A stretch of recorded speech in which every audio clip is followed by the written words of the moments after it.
What's up, guys? Welcome back to Newswave. So a little bit of confusion again, it seems, around Pokemon. This has happened a couple times now with different things that aren't completely clear. One thing, though, appears to have to do with the online and Pokemon. There was some weird wording, but we've got it all figured out. We're going to go over it here just to make sure everyone's aware as to what's going on. It's pretty straightforward, but we'll go over that today. And then we also have to talk about, apparently there is some news coming for a Sony first-party game. Something is happening, and we're going to talk a bit about some of the possibilities there and where this is all coming from. And then what about a weird collaboration between Suda and Swery? Talk about that too, because that sounds crazy, but it appears to be happening. As always, guys, enjoy these videos. Make sure to like button. It does help out. And get subscribed so you can stay updated on all the gaming news going on in the gaming world. And we're going to start today with Luigi's Mansion 3 and Persona 5 The Royal, as both have now had their first real reviews kind of out in the open, and that has to do with Famitsu. Now, I want to make this clear. Famitsu has done some weird stuff with their ratings in the past. Specifically, the one that we always point to is Sonic Forces getting a 35 out of 40. So that's basically what we judged on. Is it better than Sonic Forces, according to Famitsu, or worse? Well, here's Luigi's Mansion score, and that's a 33 out of 40, so I guess no point in getting Luigi's Mansion now. It's not as good as Sonic Forces. On the other side, though, it looks like Persona 5 The Royal is going to be pretty good, as, again, we would assume it's Persona 5 with extra content and everything. That has a 37 out of 40. But Luigi's Mansion 3 is going to be interesting when that one drops. Great time, obviously, in Halloween. Great time to put out Luigi's Mansion 3, and I've been looking forward to a console Luigi's Mansion since the GameCube. Been looking forward to that. I mean, it got pushed to the 3DS, and even the remake, I guess, or the remaster of the first one, which I still think should have been on the Switch, was also put on the 3DS. So we do at least get one. And it looks good from all the previews that I've seen. So I think it's going to end up scoring higher in a lot of other places. Famitsu is so all over the place with some of their reviews. Also, we have the Disney collection coming out later on this month on all platforms. That's on the 29th, but maybe you want an actual cartridge for your Super Nintendo or your Genesis. Well, I Am 8-Bit, they're coming out with two different sets for old school systems. You're seeing some of those here. We have a Super Nintendo. This is for the Legacy Cartridge Collection with the Lion King, a Super Nintendo cartridge. You can see it's kind of like this goldish color, and it has a white label. It has a box and manual, and it is kind of pricey. They're doing 4,500 copies for either one, and I'll show you the other one as well in a minute, but this is $100. Yeah, it's pretty pricey. They've done this before with things like Mega Man 2 and Earthworm Jim and Mega Man X, and those always tend to be a bit pricier as well. And then we also have Aladdin, which is a Legacy cartridge, part of the Legacy Cartridge Collection. I really like the way that looks, where it's kind of that see-through red, that transparent red with like the black label for contrast. Looks really, really nice. Comes again with a case and manual, and that one is also $100. They're going to be opening pre-orders and everything, so if, I guess, you want to pick one of these up, you might want to check it out. Otherwise, though, keep in mind that collection is coming out at the end of this month anyway. This is definitely just for, like, big-time collectors who really like just having all of this stuff on their shelf and enjoy collecting for older stuff. Just keep in mind, this is also the company that released, I think it was Street Fighter, and they had a warning about your system possibly catching fire from it. I think that has more or less to do with the chips they were using for the reproduction cartridge, and more than likely they had to just put that on there for lawyers and everything. Probably told them to do that as a just-in-case thing. As far as I could tell, I don't recall anyone's system catching on fire from it. But it's something to check out, though, if you're looking for, I guess, some rare pieces at this point in 2019 for your Super Nintendo or your Genesis. Oh, and Dying Light is getting a crossover with Left 4 Dead 2. I know it, again, sounds crazy, but this is happening. They tweeted this out, and it says, "Survivors, are you ready for some serious zombie slaying? Left 4 Dead 2 style is coming." And they have a nice little graphic there showing Dying Light cross Left 4 Dead 2. And look, Dying Light 2, of course, is going to be awesome. That's out next year, but Dying Light 1 has been getting tons of updates going forward by Techland. They've done a great job with this. So yeah, I like what I'm seeing here. I like the idea of mixing something like Left 4 Dead 2 with it. I don't really know what they're going to do here. It's probably just going to be a separate mode that has like the Left 4 Dead 2 characters universe or ideas thrown in there. But fun idea. I just like that they keep updating it, because that gives me a lot of confidence in buying Dying Light 2, knowing that it won't just come out and then just be kind of deserted like, I don't know, payday. And with some of the quick news out of the way, let's get into the bigger stuff. Let's start with this Sony first-party announcement. Something appears to be happening in the background. I don't really know when it's going to be announced. I thought it was going to be yesterday with how it was being talked about by Daniel Ahmed, as you're seeing in this tweet here, saying, looks like we might hear some unexpected news about a Sony first-party title soon. Below that, though, Jason Schreier seemed to allude to the idea of something being delayed. As it says, I don't cancel games, just delay them. And now it really turns to, what is this announcement going to be? It's unexpected, possibly could disappoint people from what we're seeing now and some of the discussions and kind of some of the hints going on. And if we look at, I guess, the calendar forward here for Sony, I mean, we just had Medieval come out, so nothing with that, I guess. Although I don't know if a delay of that would have disappointed people that much. If we have to look at this, I mean, we have Last of Us Part 2 that's out right at the end of February, and then we have Ghost of Tsushima. I mean, Death Stranding is pretty much on its way out. It's gone gold. It's pretty much ready to go from what we can tell. I don't think that's getting delayed at all. So The Last of Us, could that be something that's getting delayed? Could they say, hey, that's going to be pushed out till April? I mean, it could happen. I think we've seen that happen here and there, but it's not super common, especially since they announced it with such confidence, right? They really, I mean, they showed up at End of State of Play. It was the big anchor game, big announcement, boom, coming at the end of February. Really, really exciting stuff, especially for everyone who's been waiting for Part 2. Heard about the multiplayer not being there. Unfortunately, at least when this game launches, it sounds like it's going to be like a separate thing. Would they really push back Last of Us Part 2 to do something with the multiplayer, or would they just have to push it back for more polish or more time? They have, I mean, part of the year open. That doesn't necessarily have to come out in February. It could drop in April, and I don't think it would be that big of a deal. But the other thought is, what if Ghost of Tsushima actually fell to when the PS5 comes out? Like, what if that was a game that comes out right around that time? It is on the PS4, but it has a patch for the PlayStation 5. My only thought with that is, though, Ghost of Tsushima doesn't have a release date yet. It doesn't even have a release window, really, so you really can't delay that. You can simply announce that it's coming out like holiday 2020. You could put that on it. But would that really disappoint people? Because I think at this right now, anyway, most people are assuming that it's going to be months after Last of Us Part 2. They're not going to release it right after it or anything. So I think most people would say, okay, I'll get it with the PlayStation 5 when that comes out. I'm fine with that.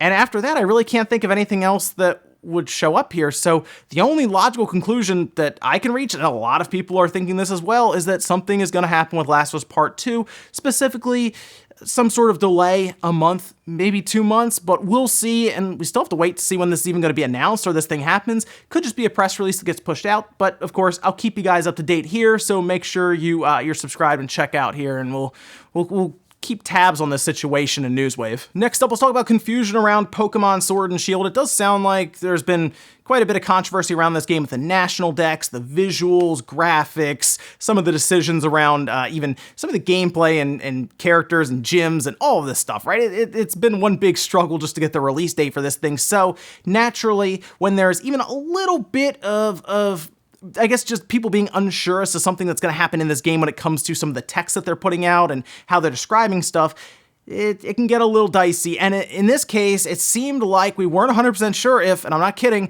the online service would even be required, or there would be some sort of in-app purchases beyond that online service. Now, here's the thing. We're starting to get kind of conditioned now to expect microtransactions in just games in general. So I don't really necessarily blame people for reading in-app purchases and then jumping the gun and saying, oh, that's it, there's going to be some crazy premium currency, or you got to buy Pokeballs or something. But this is kind of the passage that threw everyone off. Nintendo Switch Online membership sold separately, a Nintendo account required for online features. The game includes an in-game purchase option for users who do not have a membership, not available in all countries, internet access required for online features, terms apply, etc., etc. That was found by Tech Radar that I had seen, and then they had reported on it, just asking the question, wait a minute, do we need an online service? And if we don't have one, are there extra things to buy? If we do have it, are there still extra things to buy? It just wasn't very clear for a lot of people, and it was being reported as it possibly just not needing the online service. I mean, that would be kind of neat if they didn't need the online service to do Pokemon online, whether it was just trading or battling, but that is a first-party property that Nintendo would definitely want to push as being necessary for online services because it'll drive the online memberships. It makes sense, right? It's like Smash came out around that time to help drive them I think everyone understands the idea here, but turns out that's not the case. Now, I had seen Austin John Plays was covering it. He had a video go up talking about this, took it down, and then had another video go up that kind of explained it further. And then Tech Radar actually managed to get a hold of Nintendo with a representative, and this is what they had to say. As stated on the game store pages for the Pokemon Sword and Pokemon Shield games at Nintendo.com, a Nintendo Switch Online membership is required to use the game's online features. The games include an in-game option to purchase a Nintendo Switch Online membership for those who do not already have one. So this is very straightforward here, I think, and it got away from a lot of places. Basically, if you don't have an online membership and you bought Pokemon and you bought a Switch and you're like, oh, I'm gonna go play online, and it doesn't necessarily work, well, at that point, there's a little button to press and then you can just go buy it. Like that, it's literally just a buy it now button for your membership. I guess a website opens up or something in browser in the game, and it's like, oh, punch in your details here, boom, $20 for the year, and you're off and running.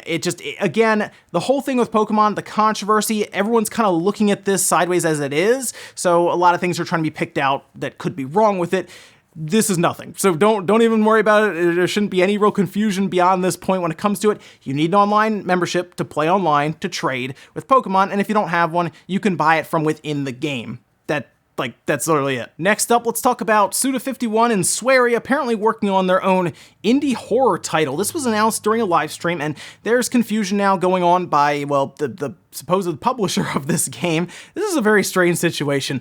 Nibble tweeted this out, just summarizing everything. It's pretty straightforward here, right? We have Suda51 Swery working on an indie horror title together, Hotel Barcelona, a budget of $1 million, which is actually very, very cheap for a game to be built in this day and age, published by Devolver Digital, which we're going to come back to, inspired by Siren, who Swery also mentioned David Lynch and Twin Peaks, and game's supposed to be easy to pick up and possibly even coming to mobile. And from there, what's really funny is if you go below that tweet from Nibble, who put that out during the live stream, Devolver Digital says, hey, this is news to us. I didn't know we were doing that.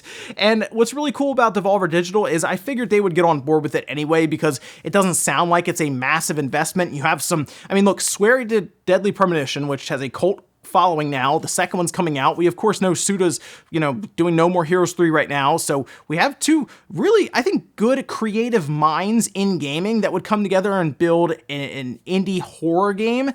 That I would check that out. That would be interesting to at least take a look at, I think. I would, and depending on the pricing of it and everything, I'd at least look at it leading up to release to see if it will be something I'd be interested in. And if it is, yeah, I'd throw some money at it just to try it out, right? Well, Devolver Digital is thinking kind of the same way, as they tweeted this out saying, gonna need Suda51 and Swery to pitch us this mysterious game we're supposedly publishing.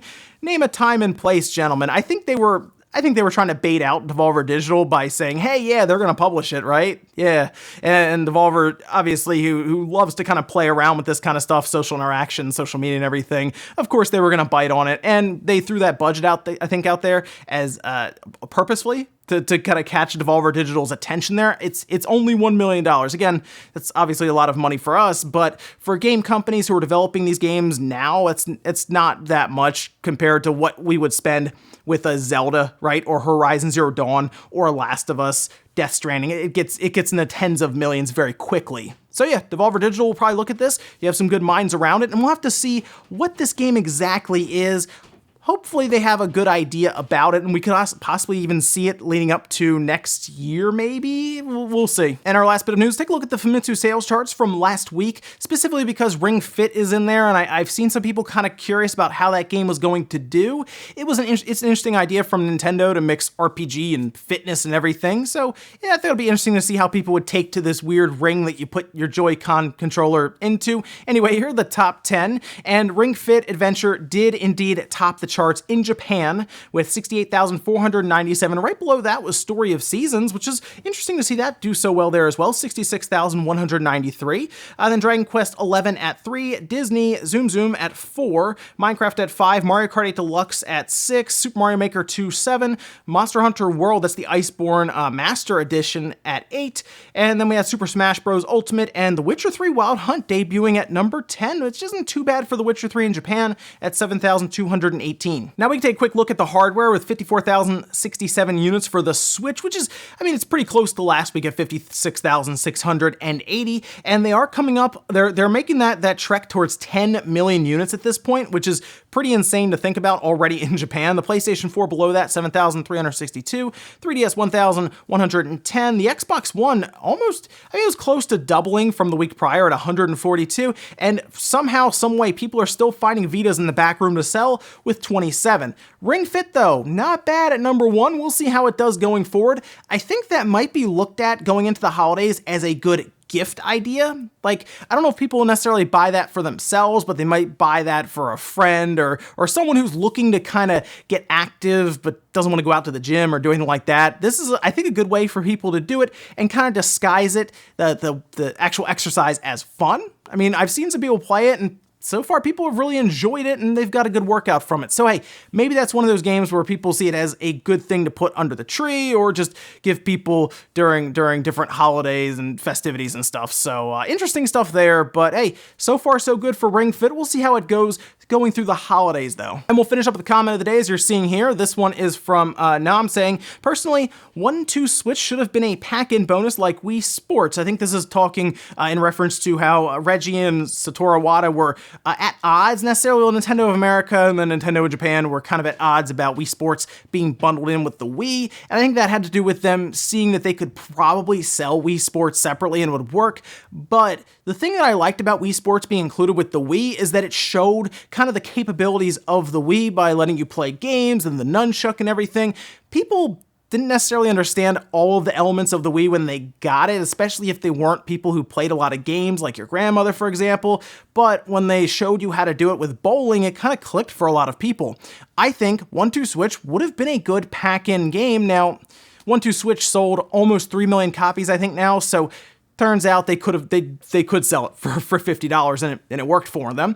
But when I was at the Nintendo events prior to the Switch coming out, that's how they showed off like all of the features in the Switch. And I think that would have been a good pack-in game, one, to add value to the system just outright out of the box, but two, to kind of demonstrate all the stuff that the Joy-Con controllers could do. Because if you bypass that and don't even get 1-2 Switch, and you've never played this, you didn't read any of the media leading up to it or anything, you probably don't understand all the technology in that Joy-Con controller. And sure, it's still surprising us, but if you had 1-2 Switch like from the start, you'd probably know all the cool things that the system can do with those Joy-Cons. But I mean, they still sold a bunch. It just probably would have been better, I think, just personally, from being able to sell the system more and more, just having a little game packed in with 1-2 Switch. And ladies and gentlemen, let's go do it here for Newswave. If you enjoyed this video, guys, hit the like button, it really helps out. If not, hit the dislike. Leave comments down below about everything we talked about today, whether it's the online confusion for Pokemon Sword and Shield. Do you think it's just getting to the point where I think people are just ready for this game to come out, and at this point, even like confusing language that they're putting in like the terms of service and stuff is getting to people now, but pretty straightforward there with the online, I think. And then what about the Sony game, the Sony first-party game? It's gonna have some sort of news, apparently some unexpected disappointing news even from what's been coming out now. What do you think that is? Thanks guys for watching, and I'll see you next time.